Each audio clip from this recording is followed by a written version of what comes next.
ये आकाशवाणी रायपुर है। प्रादेशिक समाचार बुलेटिन के साथ मैं लता देवी चौहान।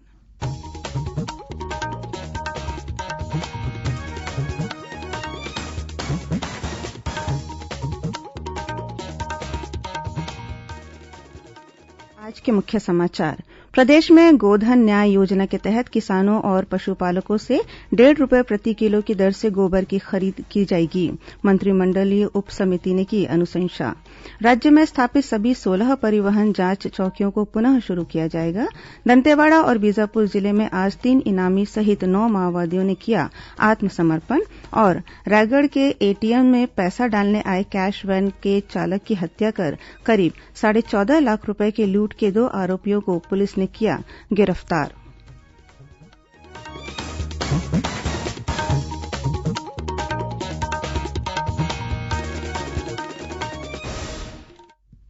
अब समाचार विस्तार से। प्रदेश में गोधन न्याय योजना के तहत किसानों और पशुपालकों से ₹1.5 प्रति किलो की दर से गोबर की खरीदी की जाएगी। कृषि मंत्री रविन्द्र चौबे की अध्यक्षता में गठित मंत्रिमंडलीय उप समिति ने इसकी अनुशंसा कर दी है। अब कैबिनेट की बैठक में गोबर की दर का अंतिम निर्णय होगा। उप समिति की आज हुई बैठक में गोधन न्याय योजना के क्रियान्वयन को लेकर विस्तार से चर्चा की गई।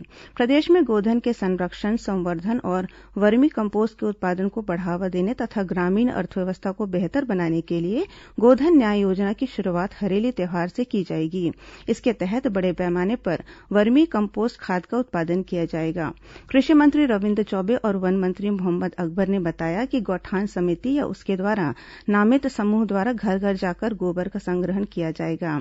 इसके लिए खरीदी कार्ड की भी व्यवस्था की जाएगी ताकि रोजाना संग्रहित किए जाने वाले गोबर की मात्रा और भुगतान की राशि का उल्लेख कार्ड में किया जा सके। समिति ने किसानों और पशुपालकों से खरीदे गए गोबर के एवज में राशि का भुगतान हर 15 दिन में दिए जाने की अनुशंसा की है। उन्होंने बताया कि शहरी इलाकों में नगरीय प्रशासन विभाग और वन क्षेत्रों में वन प्रबंधन समितियों के माध्यम से गोबर की खरीदी की जाएगी। गौठानों में उत्पादित खाद का विक्रय किसानों को निर्धारित मूल्यों पर किया जाएगा। राज्य सरकार ने प्रदेश में परिवहन विभाग की बंद सभी 16 बैरियर और परिवहन जांच चौकियों को पुनः शुरू करने का आदेश जारी कर दिया है। उल्लेखनीय है कि पूर्ववर्ती सरकार द्वारा 10 अगस्त 2017 को इन परिवहन जांच चौकियों को बंद कर दिया गया था। दंतेवाड़ा और बीजापुर जिले में आज 3 इनामी सहित 9 माओवादियों ने आत्मसमर्पण किया है। दंतेवाड़ा जिले में पुलिस द्वारा चलाए जा रहे घर वापस आइए अभियान के तहत 2 इनामी सहित 7 माओवादियों ने बड़े गुडरा सीआरपीएफ कैंप पहुंचकर पुलिस अधीक्षक डॉक्टर अभिषेक पल्लव के सामने आत्मसमर्पण किया। इनमें से एक माओवादी पर 1 लाख और दूसरे पर 2 लाख रूपये का इनाम घोषित था। ये सभी माओवादी कटेकल्याण एरिया कमेटी के सदस्य हैं।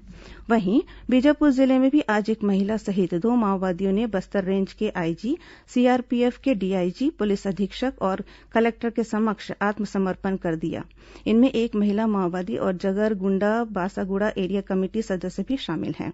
इन्हें माओवादियों ने कोरोना संक्रमण के मद्देनजर कुछ दिनों के लिए संगठन से अलग कर दिया था। उधर राजनांदगांव जिले की सीमा से लगे महाराष्ट्र के गढ़चिरौली के गट्टा इलाके में बीती रात पुलिस के साथ हुई मुठभेड़ में एक माओवादी मारा गया है। मौके से भारी मात्रा में माओवादी सामग्री बरामद की गई है। प्रदेश में आज भी विभिन्न जिलों से अनेक कोरोना संक्रमित मरीज मिले हैं। जानकारी के अनुसार रायपुर जिले में आज करीब 27 कोरोना पॉजिटिव मरीजों का पता चला है। नए मरीजों में पेड क्वारेंटाइन सेंटर बनाए गए होटलों के 5 कर्मचारी सहित गृहिणी, बैंक मैनेजर, निजी बीमा कंपनी और कोचिंग सेंटर के कर्मचारी, वाहन चालक, दर्जी, बावर्ची और स्वास्थ्य कार्यकर्ता भी शामिल हैं। इसी तरह नारायणपुर से 8, दंतेवाड़ा से 3, जगदलपुर और कोरिया जिले से 2-2 मरीज मिले हैं। इन्हें मिलाकर प्रदेश में कोरोना संक्रमित मरीजों की संख्या बढ़कर 3105 हो गई है।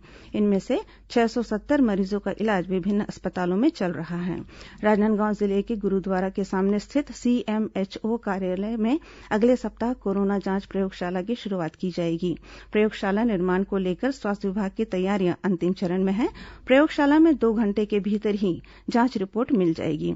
शुरुआती दौर में रोजाना 80 सैंपलों की जांच होगी। स्वास्थ्य विभाग ने मोहल्लों और चौक चौराहों में भी सैंपल लेने का काम शुरू कर दिया है। लखौली क्षेत्र और राजनांदगांव शहर के माना मंदिर चौक पर शिविर लगाकर सैंपल लिए गए। कबीरधाम जिला प्रशासन ने कोरोना वायरस संक्रमण की रोकथाम और बचाव के उपायों को ध्यान में रखते हुए प्रतिवर्ष सावन माह के प्रथम सोमवार को होने वाली भोरमदेव पदयात्रा को स्थगित कर दिया है। केंद्र सरकार ने कोरोना वायरस संक्रमण के कारण मेडिकल और इंजीनियरिंग की राष्ट्रीय पात्रता सह प्रवेश परीक्षा नीट और संयुक्त प्रवेश परीक्षा जेईई को स्थगित कर दी है। केंद्रीय मानव संसाधन विकास मंत्री रमेश पोखरियाल निशंक ने बताया कि छात्रों की सुरक्षा और शिक्षा की गुणवत्ता को ध्यान में रखते हुए यह निर्णय लिया गया है। जेईई मेन परीक्षा 1 सितंबर से और 6 सितंबर के बीच की जाएगी, जबकि नीट की परीक्षा को 13 सितंबर को सुनिश्चित किया गया है और 27 सितंबर 2020 को जेईई एडवांस की भी परीक्षा की तिथियों को निश्चित किया गया है। प्रदेश की सभी शासकीय उचित मूल्य की दुकानों में जल्द ही सीसीटीवी कैमरे लगाए जाएंगे। सीसीटीवी कैमरे लगाने के बाद सॉफ्टवेयर के माध्यम से उपभोक्ता मोबाइल पर अपनी राशन दुकानों को देख सकेंगे और राशन दुकान खुली या बंद होने की जानकारी भी घर बैठे प्राप्त कर सकेंगे। खाद्य मंत्री अमरजीत सिंह भगत ने कल वीडियो कॉन्फ्रेंसिंग के जरिये जिला खाद्य अधिकारियों की बैठक में इस संबंध में आवश्यक निर्देश दिए। बैठक में खाद्य सचिव डॉक्टर कमलप्रीत सिंह ने बताया कि प्रदेश के शहरी क्षेत्रों के 50% से अधिक राशन दुकानों में सीसीटीवी कैमरे लगाए जा चुके हैं। सभी दुकानों में 1 सप्ताह के भीतर सीसीटीवी कैमरे लगवाने के निर्देश दिए गए हैं।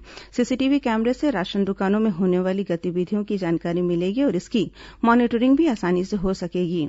खाद्य मंत्री ने बैठक में सभी पहुंचविहीन क्षेत्रों की राशन दुकानों में 3 दिन के भीतर 4 माह के लिए पर्याप्त मात्रा में खाद्यान्न भंडारण करने के निर्देश दिए। उन्होंने सभी राशन कार्डधारी परिवार के सदस्यों की आधार सीडिंग जल्द कराने को कहा ताकि अगस्त माह में एक राष्ट्र एक राशन कार्ड योजना शुरू की जा सके। खाद्य मंत्री ने प्रत्येक ग्राम पंचायत में 1-1 राशन दुकान और शहरी क्षेत्र के वार्डों में 1 या 2 नई राशन दुकान खोलने के लिए जल्द ही प्रस्ताव देने को भी कहा है। पुलिस महानिदेशक डीएम अवस्थी ने आज स्पंदन कार्यक्रम के तहत दुर्ग जिले के भिलाई स्थित छत्तीसगढ़ सशस्त्र बल की 1ली और 7वीं बटालियन का अवलोकन किया। इस दौरान उन्होंने जवानों और उनके परिजनों से मुलाकात की और उनसे कहा कि अपनी समस्याओं के संबंध में वरिष्ठ अधिकारियों को अवगत कराएं। श्री अवस्थी ने जवानों का मनोबल और हौसला बढ़ाते हुए उन्हें हर परिस्थिति में तनावमुक्त रहने तथा हताश नहीं होने की समझाइश दी। पुलिस महानिदेशक ने जवानों को आवास संबंधी मांग पर कहा कि आवास की समस्या को दूर करने के लिए निजी और शासकीय भूमि लेकर आवास का निर्माण किया जाएगा। इसके साथ ही श्री अवस्थी ने एसटीएफ की ट्रेनिंग और फायरिंग रेंज का भी जायजा लिया। प्रादेशिक समाचार आप आकाशवाणी रायपुर से सुन रहे हैं। छत्तीसगढ़ की खबरों से है आपका वास्ता और खबरों की विश्वसनीयता से है हमारा वास्ता। आकाशवाणी समाचार रायपुर के प्रादेशिक समाचार बुलेटिन के साथ ही हमारे समसामयिक कार्यक्रम आप रेडियो के अलावा अपने मोबाइल पर भी सुन सकते हैं। आकाशवाणी समाचार फेसबुक, ट्विटर और यूट्यूब पर भी उपलब्ध है। हमारा Facebook page Chhattisgarh news on AIR, Twitter handle CGAIR news और हमारा यूट्यूब चैनल है छत्तीसगढ़ AIR न्यूज। तो अब रेडियो के साथ ही आपके मोबाइल के जरिए भी हम पहुंच रहे हैं आप तक। छत्तीसगढ़ की हर खबर के लिए सुनते रहिए आकाशवाणी समाचार। और अब आगे बढ़ते हैं बाकी के समाचारों की ओर। राष्ट्रपति रामनाथ कोविंद ने कहा है कि भारत को इस बात का गर्व है कि यहां बौद्ध धर्म का उदय हुआ। उन्होंने कहा कि देश के लोगों ने बौद्ध धर्म की सच्चाई की नई अभिव्यक्ति के रूप में देखा। भगवान बुद्ध का ज्ञान तथा शिक्षाएं बौद्धिक उदारता और आध्यात्मिक विविधता के सम्मान की भारत की परंपरा के अनुरूप हैं। उन्होंने आषाढ़ पूर्णिमा पर धम्म चक्र दिवस समारोह का आज राष्ट्रपति भवन से उद्घाटन किया। इस मौके पर राष्ट्रपति ने कहा कि बौद्ध दर्शन में भगवान बुद्ध के प्रथम उपदेशों का विशेष महत्व है। उन्होंने कहा कि धम्म चक्र दिवस वाराणसी के निकट सारनाथ में पहले 5 शिष्यों को भगवान बुद्ध के प्रथम उपदेश की स्मृति में मनाया जाता है। राष्ट्रपति ने इसे मानवता के इतिहास में अतुलनीय अवसर बताया। उन्होंने कहा कि यह दिन गुरु पूर्णिमा के रूप में भी मनाया जाता है। इस अवसर पर प्रधानमंत्री नरेंद्र मोदी ने कहा कि विश्व इस समय असाधारण चुनौतियों से जूझ रहा है और इनके अंतिम समाधान केवल भगवान बुद्ध के आदर्शों से ही प्राप्त हो सकते हैं। प्रधानमंत्री ने कहा कि बुद्ध की शिक्षाएं अतीत में प्रासंगिक थी, वर्तमान में प्रासंगिक है और भविष्य में भी प्रासंगिक रहेंगी। श्री मोदी ने कहा कि होनहार युवा वैश्विक समस्याओं के समाधान तलाश रहे हैं। उन्होंने कहा कि भगवान बुद्ध ने हमें दया और अनुकंपा का महत्व बताया है। कल गुरु पूर्णिमा है। राज्यपाल अनुसुईया उइके और मुख्यमंत्री भूपेश बघेल ने इस अवसर पर प्रदेशवासियों को शुभकामनाएं दी हैं। राज्यपाल ने अपने संदेश में कहा है कि गुरु का किसी भी व्यक्ति के जीवन में सबसे महत्वपूर्ण स्थान होता है। गुरु अंधकार से निकालकर उजियाले की ओर हमें ले जाते हैं और मार्गदर्शन देता है। वहीं मुख्यमंत्री ने अपने संदेश में कहा कि भारत में गुरु पूर्णिमा के दिन परंपरागत रूप से गुरुओं के अमूल्य ज्ञान और मार्गदर्शन के प्रति सम्मान और आभार प्रकट किया जाता है। भारतीय संस्कृति में गुरु को सर्वोच्च स्थान दिया गया है। हमें गुरुजनों के प्रति सदैव श्रद्धा और सम्मान का भाव रखना चाहिए। रायगढ़ जिले में एसबीआई बैंक के एटीएम में पैसा डालने आए कैश वैन के चालक की हत्या कर करीब 14.5 लाख रूपये की लूट के फरार 2 आरोपियों को पुलिस ने गिरफ्तार कर लिया है। आरोपियों के पास से लूट की रकम और हथियार भी बरामद किए गए हैं। आरोपियों को पकड़ने के लिए पुलिस की 8 अलग अलग टीमें गठित की गई थी। पूरे जिले को सील कर 50 से अधिक स्थानों पर नाकेबंदी कर वाहनों को आने जाने वाले लोगों की जांच की गई। केराझर और आसपास के गांव में 2 संदिग्धों के होने की सूचना पर पुलिस टीम ने एक एक घर की तलाशी ली। इस दौरान एक घर से दोनों आरोपियों को गिरफ्तार किया गया। पूछताछ के दौरान दोनों आरोपियों ने लूट की घटना को अंजाम देने की बात स्वीकार की। इसके बाद पुलिस ने आरोपियों के पास से लूट की रकम और हथियार को बरामद किया। पुलिस महानिदेशक ने लूट का खुलासा करने वाली पुलिस टीम के जवानों की प्रशंसा करते हुए उन्हें पुरस्कृत करने की घोषणा की है। गौरतलब है कि कल दोपहर कोतरा रोड थाना क्षेत्र के अंतर्गत किरोड़ीमल एसबीआई बैंक के एटीएम में पैसा डालने पहुंची कैश वैन के चालक और सुरक्षा गार्ड पर 2 नकाबपोश आरोपियों ने गोली चला दी थी। इसके बाद आरोपी बैग में रखे करीब 14.5 लाख रूपये लूटकर फरार हो गए थे।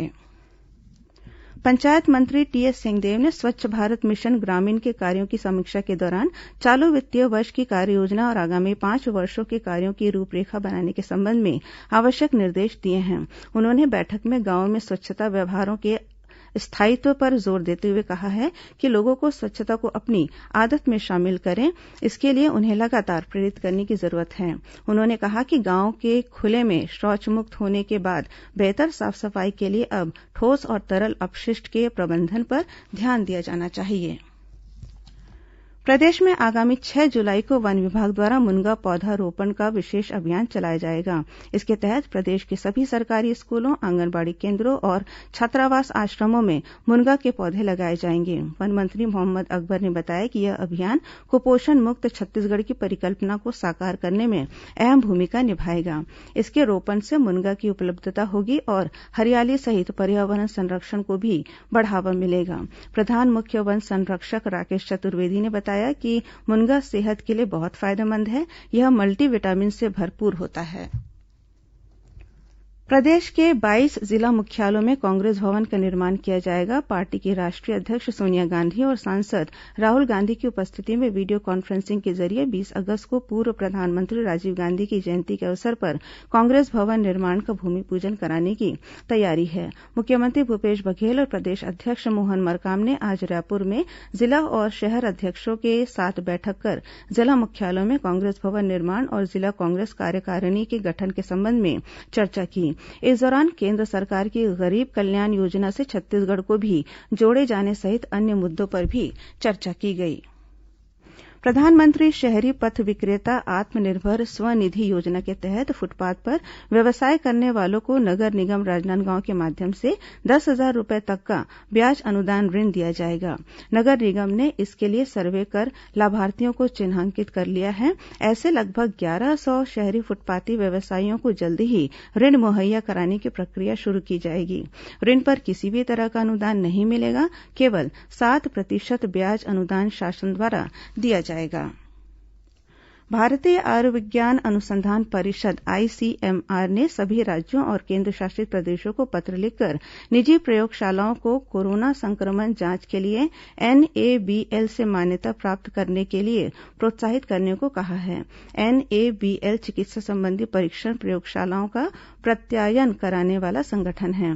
आईसीएमआर के अपर महानिदेशक जीएस टोटेजा ने अपने पत्र में कहा है कि कई प्रयोगशालाएं पहली बार कोरोना संक्रमण संक्रमण की जांच कर रही हैं, इसलिए यह जरूरी है कि वे NABL के नियमों का पालन करें और निजी प्रयोगशालाओं के लिए निर्धारित प्रत्यायन प्राप्त करें। पत्र में कहा गया है कि ICMR ने निजी प्रयोगशाला में कोरोना संक्रमण की जांच के लिए NABL की मान्यता प्राप्त करने को अनिवार्य मानदंड तय किया है। इसमें वे प्रयोगशाला भी शामिल हैं जिनके पास TrueNet CB नॉट माध्यम उपलब्ध हैं। और अब पेश है मौसम का हाल। प्रदेश में आगामी 24 घंटों के दौरान अनेक स्थानों पर हल्की से मध्यम वर्षा होने की संभावना है। साथ ही एक दो स्थानों पर गरज चमक के साथ आकाशीय बिजली गिरने और भारी वर्षा होने की चेतावनी भी दी गई है। मौसम विभाग से मिली जानकारी के मुताबिक एक द्रोणिका मध्यप्रदेश के ग्वालियर से लेकर पूर्व मध्य बंगाल की खाड़ी तक 0.9 किलोमीटर की ऊंचाई तक बनी हुई है। इसके अलावा एक चक्रीय चक्रवाती घेरा भी बना हुआ है। इसके प्रभाव छत्तीसगढ़ में भी देखने को मिल रहा है। मौसम विभाग ने प्रदेश में अधिकतम तापमान में गिरावट दर्ज किए जाने की संभावना भी जताई है। अंत में मुख्य समाचार एक बार फिर। प्रदेश में गोधन न्याय योजना के तहत किसानों और पशुपालकों से 1.5 रुपये प्रति किलो की दर से गोबर की खरीदी की जाएगी। मंत्रिमंडलीय उप समिति ने की अनुशंसा। राज्य में स्थापित सभी 16 परिवहन जांच चौकियों को पुनः शुरू किया जाएगा। दंतेवाड़ा और बीजापुर जिले में आज 3 इनामी सहित 9 माओवादियों ने किया आत्मसमर्पण। और रायगढ़ के ATM में पैसा डालने आए कैश वैन के चालक की हत्या कर करीब 14.5 लाख रूपये की लूट के 2 आरोपियों को पुलिस ने किया गिरफ्तार। इसी के साथ प्रादेशिक समाचार बुलेटिन समाप्त हुआ। नमस्कार।